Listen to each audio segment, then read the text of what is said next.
Do you believe that the Parental Rights in Education Bill, also known as the Don't Say Gay Bill, is a threat to gender identities of children? No, I think that it should be controlled by the parents anyway. So the Don't Say Gay Bill just prevents people outside of the family to teach that to people's kids without their permission. So if a family wants to teach their kids a gender identity outside of male and female, that's up to them.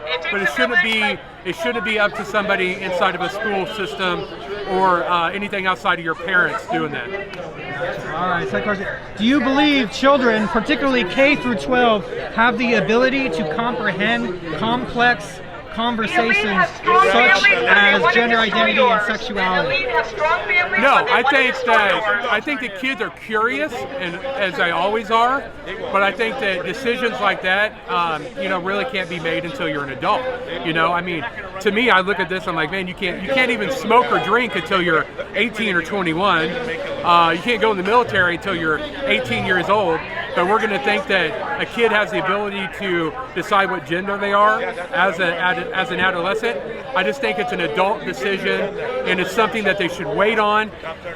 You see, there's a lot of studies that are done that show remorse that people have done this and even committed suicide because they know that they made the wrong decision later in life. Gotcha. All right. How does this bill differ from other efforts from the right to block critical race theory and related issues concerning racial identity? Do you see there being a similarity to the efforts?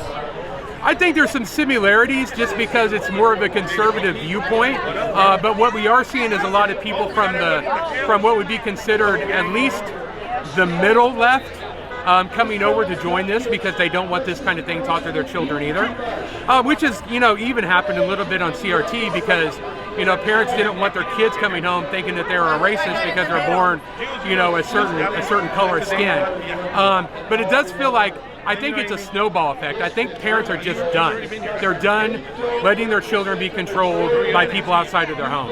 Gotcha. I got one more if you're willing. Yeah. So why is this event important to the national conversation on gender and race? Yeah. Gender. Just to yeah.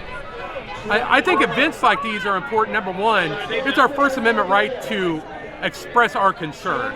And we've been told over the last several years that if you're a conservative, you shouldn't be able to express your opinions.